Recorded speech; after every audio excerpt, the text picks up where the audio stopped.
Karjat superfast, वेगवान शहराचं वेगवान न्यूज चॅनल. सुतारवाडीचा औरंगजेब असं म्हणत आमदार महेंद्र थोरवे हे नेहमीच सुनील तटकरे यांचं नाव घ्यायचे आणि आता अचानक तटकरे साहेब असे शब्द आमदार महेंद्र थोरवे यांच्या प्रतिक्रियेमधून आल्यानं सर्वजण आश्चर्यचकित झाले. आमदार महेंद्र थोरवे यांनी सुनील तटकरे यांच्याविषयी एक प्रतिक्रिया दिली आणि राजकीय चर्चांना उधाण आलं. महेंद्र थोरवे आणि सुनील तटकरे एकत्र झाले तर मग सुधाकर घारेंचं काय होणार, हा प्रश्न कर्जत खालापूरच्या राजकीय वर्तुळात आता उभा राहिलाय. सुनील तटकरे यांना आमदार महेंद्र थोरवे यांनी जोरदार विरोध केला. पालकमंत्रीपद शिवसेनेला आणि भरतशेठ गोगावले यांनाच हवं असं म्हणत आमदार महेंद्र थोरवे यांनी कायम विषय ताणून धरला. महेंद्र थोरवे यांचा आक्रमकपणा इतका वाढला की आदिती तटकरे यांना नियुक्ती होऊन सुद्धा पालकमंत्री पदावरून पाय उतार व्हावं लागलं. आता रायगडच्या राजकारणातला दबदबा कमी होताना पाहून महेंद्र थोरवे यांना रोखायचं कसं, हा प्रश्न सुनील तटकरे यांच्यासमोर होता.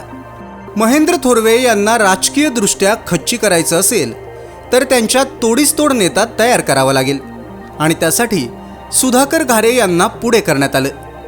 भविष्यात पक्षाकडून आमदारकीचं तिकीट मिळेल आणि तटकरे साहेबांचा सुद्धा विश्वास जिंकल्यामुळे राजकीय अमरत्व मिळेल असा विचार करून सुधाकर घारे यांनी आमदार महेंद्र थोरवे यांना रोखण्यासाठी प्रयत्न केले.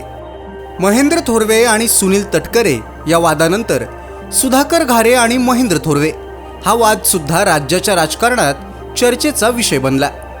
महेंद्र थोरवे यांना रोखण्यासाठी सुनील तटकरे यांनी सुधाकर घारे यांना प्रचंड ताकद दिली आणि त्यामुळेच महेंद्र थोरवे यांना रोखण्यासाठी सुधाकर घारे यांचा राजकीय जन्म झाला. सुधाकर घारे यांनी पक्षासाठी रात्रंदिवस काम केलं. राष्ट्रवादीमध्ये फूट पडल्यानंतर महाराष्ट्रातली सर्वात मोठी जाहीर सभा अजितदादांच्या उपस्थितीमध्ये कर्जतमध्ये झाली होती आणि त्याचं भव्य नियोजनसुद्धा सुधाकर घारे यांनीच केलं होतं. भविष्यात विधानसभेचं तिकीट मिळेल, पक्ष आपल्याला मेहनतीचं फळ देईल आणि तटकरे साहेब सुद्धा कुठेतरी आपला विचार करतील म्हणून सुधाकर घारे यांनी सुनील तटकरे यांच्या आदेशाचं पालन केलं. विधानसभेला मला हरवण्यासाठी सुनील तटकरे यांनी सुधाकर घारेंना पुढे केलं असे आरोप महेंद्र थोरवे यांनी वारंवार केले. महेंद्र थोरवे हरले असते तर सुनील तटकरे यांना रान मोकळं होतं, पण त्याउलट महेंद्र थोरवे पुन्हा एकदा निवडून आले आणि सुनील तटकरे यांच्या अडचणी वाढल्या. जिल्हा परिषद निवडणुकांमध्ये सुद्धा रायगडच्या राजकारणात शिवसेना शिंदे गटानं चांगली कामगिरी केली आणि रायगड जिल्ह्यात त्यांचा दबदबा असल्याचं स्पष्ट चित्र उभं झालं. रायगडच्या राजकारणात आदिती तटकरे यांना पालकमंत्री करायचं असेल तर आता आमदार महेंद्र थोरवे यांना शांत करणं गरजेचं होतं आणि त्यासाठी अनेकदा सुनील तटकरे आणि एकनाथ शिंदे यांच्यामध्ये चर्चासुद्धा झाली. अजितदादांच्या निधनानंतर सुनील तटकरे यांच्यावर सुद्धा राजकारणामध्ये काही ठिकाणी माघार घेण्याची वेळ आली, कारण अजितदादा असल्यानं कित्येक गोष्टींवर थेट ताबा आणि निर्णय घेण्याची अनुमती सुनील तटकरेंना होती. त्यामुळे राज्याच्या राजकारणात प्रदेशाध्यक्ष म्हणून सुनील तटकरेंनी त्यांचा दबदबा कायम ठेवला होता. रायगडच्या विकासासाठी तटकरे साहेब आणि आम्ही एकत्र येतोय, मागच्या काळात जो वाद झाला तो आम्ही विसरत आहोत असे शब्द आमदार महेंद्र थोरवे यांच्या प्रतिक्रियेमधून आलेले असले तरी यामध्ये दोन प्रकारे फायदा आहे.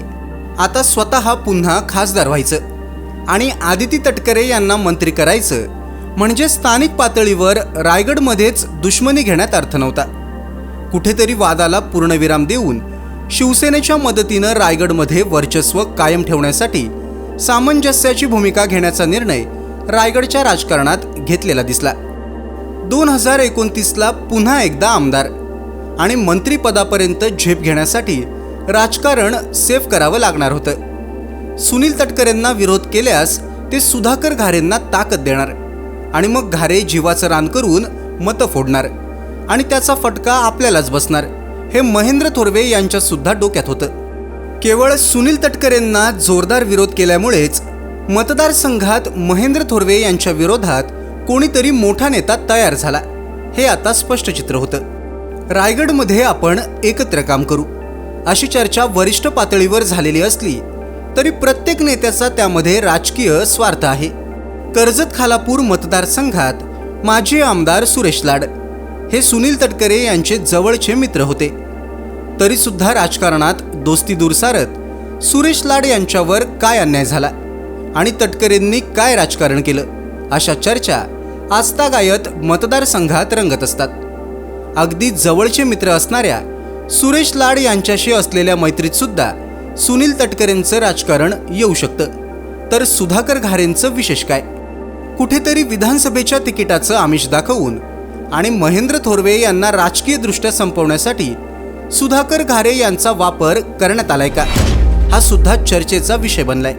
पक्षामधून तिकीट मिळालं नाही म्हणून अपक्ष उभं राहून संपूर्ण मतदारसंघातल्या राष्ट्रवादीचं अस्तित्व क्षणामध्ये नष्ट करणारे सुधाकर घारे हे सुनील तटकरेंवर विश्वास ठेवून फसलेत की काय?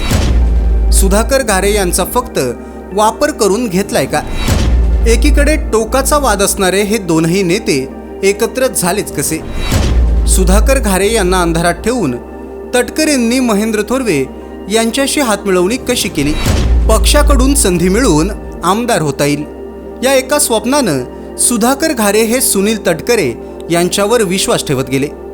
पण महेंद्र थोरवे यांच्याशी हातमिळवणी केल्यानंतर सुधाकर घारेंचं राजकीय अस्तित्व काय, याचा विचार सुनील तटकरेंनी केला असेल का? आता ह्या संपूर्ण राजकीय सत्रात सुधाकर घारे फसले की सुनील तटकरे राजकीय साप बनवून सुधाकर घारेंना डसले, यावर संपूर्ण रायगड जिल्ह्यात जोरदार चर्चा सुरू आहे. तालुक्यातल्या घडामोडींचे अपडेट सर्वात आधी मिळवा. कर्जत सुपरफास्ट चॅनलला सबस्क्राईब करायला विसरू नका.